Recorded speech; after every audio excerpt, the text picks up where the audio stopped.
Okay, so this is Daf 43 of Tractate Shevuot. So at the end of 42, we left off where it says the Mishnah teaches an unpaid bailee who lost one of the excluded items does not take an oath. The Gemara asks from where are these matters derived. The Gemara answers that it is as the sages taught in a Braita. Now we're in 43. The verse introduces the halachot with regard to an unpaid bailee with the phrase, if a man delivers to his neighbor silver or vessels to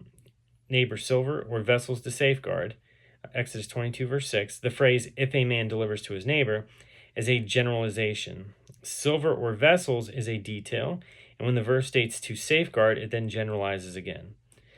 So consequently, this verse contains a generalization, a detail, and a generalization. So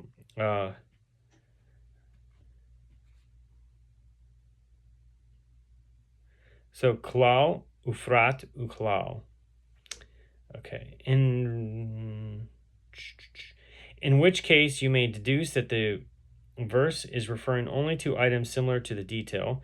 Applying this principle here, one concludes that just as each of the items mentioned in the detail is clearly defined as an item that is movable property and has intrinsic monetary value, so too an unpaid bailee takes an oath concerning anything that is movable property and has intrinsic monetary value.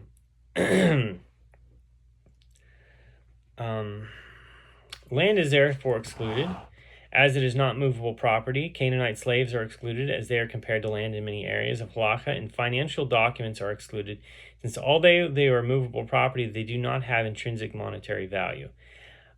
It makes me think of our cash today, because our cash basically is like, it's a note of value. It's not technically anything. I mean, we used to have silver notes, like the bills were basically, they're basically what they are is like documents that, well, let me read what it says. Let me pull something up here. So it says this note is legal tender for all debts, public and private. It says a Federal Reserve note. So, in reality, I mean, we see this as having value because we use it all the time for value. But it claims it is a note to value. But I think halakhically, because it is movable property and I don't know, can you say that it has intrinsic monetary value? Yes, because you can go to the store and use it to pay for something. So we've imbued value into it. I don't think that it's considered the same as a financial document. But anyway, it's just something that came to mind. So consecrated property is excluded because it is written in the verse, if a man delivers to his neighbor. This term indicates that both the one depositing the item and the bailee must be people and not the temple treasury.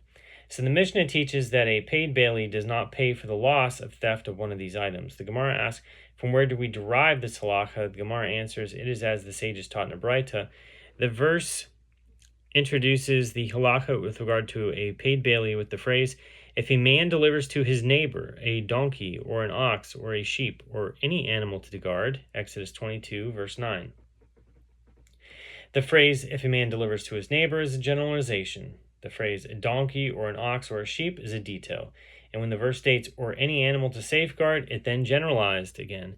Consequently, this verse contains a generalization and a detail and a generalization. So, klal, ufrat, uchlal. So this, which excludes any item which is similar to the detail, which is not similar to the detail, as delineated in the previous Baraita with regard to an unpaid bailee, up to and including the last clause of that Baraita. So consecrated property is excluded because it is written in the verse, if a man delivers to his neighbor. The Mishnah teaches, Rabbi Meir says there are certain items that are like land with regard to their form, but are not treated like land from a halakhic perspective, and the rabbis do not concede that this is so, as they follow that the halakhic status of anything that is attached to the land is like the land itself. The Gemara challenges, by inference, does Rabbi Meir hold that the halakhic status of anything that is attached to the land is not like land? If so, rather than disagreeing with regard to grapevines laden with fruit, let them disagree with regard to fruitless vines, as Rabbi Meir holds that the halakhic status of the vines themselves is not like that of the land. So Rabbi Yoshi, son of Rabbi Hanina, said that they disagree here not with regard to any item that is attached to the land, as Rabbi Meir concedes that such items usually have the halakhic status of the land itself. The dispute is specifically with regard to grapes that are ready to be harvested, as Rabbi Meir holds that their halakhic status is similar to that of grapes that are already harvested. And the rabbis hold that their halakhic status is not similar to that of grapes that are already harvested. So the majority hold that. And that they still have the status of land. Okay. The Mishnah teaches that one takes an oath only concerning an item that is defined by size, by weight, or by number. So how so? If the claimant says, I deliver to you a house full of produce, and the other person says, I do not know how much you gave me, but what you left in my possession you may take, and the amount in the house is less than that claimed by the claimant, the defendant is exempt from taking an oath. So Abaye said they taught this halacha only in a case where the claimant said to him, I gave you a house full of produce without specification. But if he said to him, I gave you this specific house full of produce, his claim is known and defined, and the defendant is therefore required to take an oath concerning it. Rava said to him, if so, rather than teaching in the last clause of the Mishnah, if this party says that the house was full up to the ledge, and that the party says that it was full up to the window, the defendant is liable to take an oath. Let the Tana distinguish and teach the distinction within the case itself where the claim was for a house full of produce, and say in what case is this statement that the defendant is exempt said. So in what case is this statement that the defendant is exempt is said? It is said in a case where the claim was for an unspecified house full of produce, but if the claim was for this particular house full of produce, the defendant is liable to take an oath. Since the Mishnah did not make this distinction, evidently the defendant is exempt even if the claim is referring to a specific house. So rather, Rava said, the defendant is never liable to take an oath unless the claimant claims from him an item that is defined by size, by weight, or by number, and the defendant admits to him with regard to a part of the claim that is an item that is defined by size, by weight, or by number. Okay. The Gemara comments, it is taught in a Braita in accordance with the opinion of Rava. If the claimant says, I have a core of produce in your possession, and the other one says, nothing of yours is in my possession, the defendant is exempt from taking an oath as he denies the entire debt. If he says, I have a large candelabrum in your possession, I have a large candelabrum in your possession, and the defendant responds, you have only a small candelabrum in my possession, he is exempt from taking an oath as he admits not to part of the claim, but to possessing a different item. Similarly, if the claimant says, I have a large belt in your possession, and the defendant responds, you have only a small belt in my possession, he is exempt from taking an oath. The Braita continues, but if the claimant said to him, I have a core of produce in your possession, and the other one says, you have only a half core in my possession, he is liable to take an oath. Similarly, if the claimant says, I have a candelabrum weighing 10 litra in your possession, and the defendant responds, you have only a 5 litra candelabrum in my possession, he is liable to take an oath. So the Braita concludes, the principle of the matter is that the defendant is never liable to take an oath unless the claimant claims from him an item that is defined by size, or by weight, or by number, and the defendant admits to him with regard to a part of the claim that is an item that is defined by size, by weight, or by number. The Gemara asks, what does the Braita add that was not already taught by mentioning the principle of the matter? Doesn't the Braita mention this principle to add that even if the claim is for this specific house full of produce, the defendant is exempt as this is not considered an item defined by size? Accordingly, the Braita is in accordance with the opinion of Rava. Having cited the Braita, the Gemara now analyzes it. What is different about a case where the claimant claimed a large candelabrum and the defendant admitted to owning a small candelabrum that renders the defendant exempt from taking an oath? It is because that which he claimed from him, he did not admit to it at all, and that which he admitted to, he had not claimed from him. So if so, in a case where the claimant claimed a 10 litra candelabrum and the defendant admit to owing a 5 litra candelabrum, the defendant should also be exempt, as that which he claimed from him, a heavier candelabrum, he did not admit to at all, and that which he admitted to him, a lighter candelabrum, he had not claimed from him. Rabbi Shmuel bar Rav Yitzchak said, here in the latter case, we are dealing with a candelabrum composed of segments that detach. The defendant is liable to take an oath because he admits to owing him part of the candelabrum claimed by the claimant. Okay, the Gemara asks, if so, let the Braita teach the case in which the defendant is liable to take an oath involving a belt as well, and interpret the case as referring to a belt made of pieces that are connected to each other. The claimant claims a belt with a larger number of pieces, and the defendant claims that he owes him a belt with fewer pieces. Rather, clearly the Braita is not teaching cases involving items made of pieces connected to each other. Here too, in the case of the candelabrum, the Braita is not teaching a case of a candelabrum composed of segments that detach. Rather, Rabbi Abba bar Memel said that the case of a candelabrum is different because one can scrap a 10-liter candelabrum and reduce it to a 5-liter one. Therefore, he admitted to a part of the claim.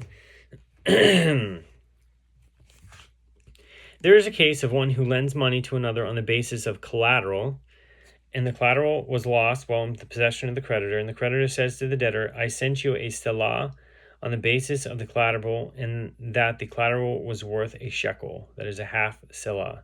Therefore, you owe me a shekel. And the other individual, the debtor, says in response to that claim, that is not the case. Rather, you lent me a selah on the basis of that collateral, and the collateral was worth a selah.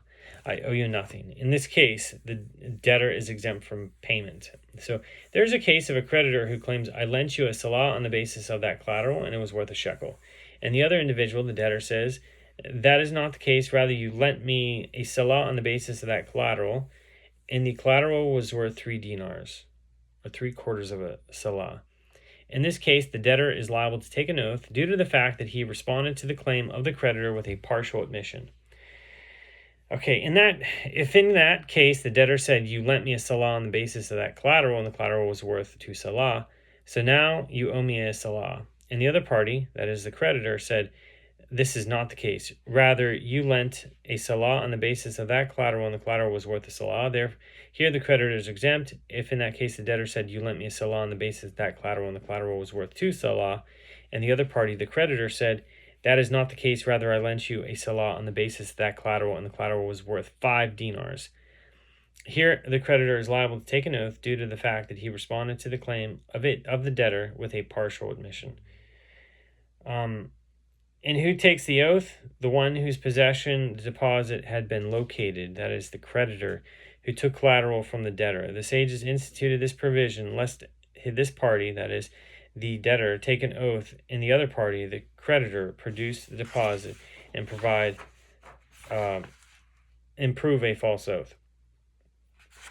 Now we go to the Gemara. The Gemara says, to which case is the final statement in the Mishnah, which says the creditor is the one who takes the oath, referring? If we say it is referring to a case in the latter clause of the Mishnah, where the debtor claims that the collateral was worth more than the loan, derive this halacha from the fact that the oath is anyway taken by the creditor, as he is the defendant in this case. The additional statement is superfluous. In response, Shmuel says this statement relates to the case in the first clause of the Mishnah, where the debtor is the defendant. And Rabbi Chia bar Rav similarly says that it relates to the first clause. Rabbi Yochanan similarly says that it relates to the first clause.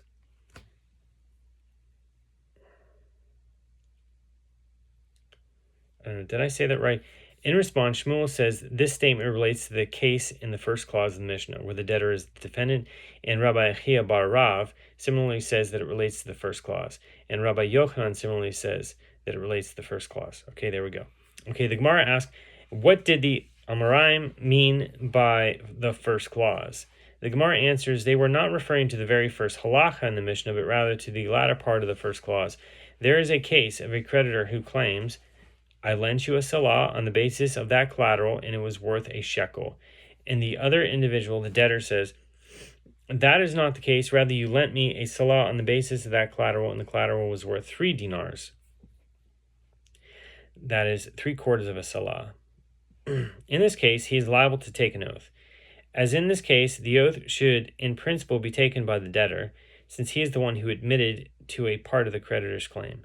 But the sages removed the obligation to take an oath from the debtor and imposed it on the creditor, deeming him liable to take an oath that the collateral was not worth more than a shekel. The Gemara notes, and now that Rav Ashi says that we maintain that the 2 oaths are taken in this case, as this party, the creditor, takes an oath that the collateral is not in his possession, and that party, the debtor, takes an oath concerning how much the collateral was worth. This is what the Mishnah is saying.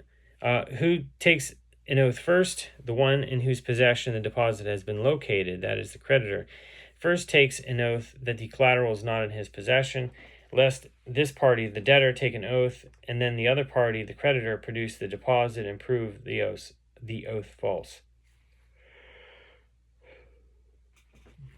All right, Shemuel says, with regard to one who lent 1,000 dinars to another and took from him the handle of a sickle as collateral, if the handle of the sickle is lost, the creditor has lost the entire sum of 1,000 dinars, even though the lost collateral was worth less. But if he took 2 handles as collateral and only one of them was lost, the creditor does not lose the entire debt. He loses only the value of the handle that he's lost. Okay, Rav Nachman says, even if he took 2 handles and only one of them was lost, he has lost 500 dinars. That is half the debt. If the other one was then also lost, he lost the entire debt. But if he took a handle and a piece of silver as collateral and then lost the handle, he has not lost half the debt, as he presumably relied on the silver, not the handle, for payment. The sages of Hadar say, even if he took a handle and a piece of silver and a piece of silver was lost, he has lost half the debt. If the handle was then lost, he has lost the entire debt. So the Gemara challenges Shmuel's opinion based on the Mishnah. We learned in the Mishnah there is a case of a creditor who claims, I lent you a salah on the basis of that collateral and it was worth a shekel. And the other individual, the debtor, says, that is not the case. Rather, you lent me a salah on the basis of that collateral, and the collateral was worth 3 dinars, 3/4 of a salah. In this case, the debtor is liable to take an oath, according to Shmuel's opinion, that if the collateral is lost, the debt is canceled. Let the debtor say to him, you have already received repayment of the debt by means of the collateral. The Gemara answers, the halacha in the Mishnah is with regard to a case where the creditor stated explicitly that he is taking the collateral only to assure payment of the value of the item and not as full repayment. Therefore, since there is a dispute with regard to the collateral's monetary value, the 2 parties must litigate this matter. Shmuel, by contrast, was referring to a case where the creditor did not state explicitly whether he was taking the collateral to cover only his monetary value or the entire debt. In that case, it is presumed that he took it to cover the entire debt. The Gemara suggests, let us say that Shmuel's ruling is the subject of a dispute between Tanaim, as it is stated in a Baraita, with regard to one who lends money to another on the basis of collateral, and the collateral is lost. He must take an oath that it was in fact lost and may then take his money. This is the statement of Rabbi Eliezer. Rabbi Akiva says that the debtor can say to the creditor, didn't you lend me the money only on the basis of the collateral? Since the collateral was lost, your money is lost as well. So, with regard to one who lends another person 1,000 dinars with a promissory note, and in addition to the note, the debtor left collateral in the creditor's possession, all agree that since the collateral was lost, the money is lost as well. Since he had a promissory note as proof of the loan, the collateral was clearly taken as potential repayment. The Gemara asks, what are the circumstances under which Rabbi Eliezer and Rabbi Akiva disagree? If it is a case where the collateral was worth the amount of money that he lent to him. And that is the end of Daf 43.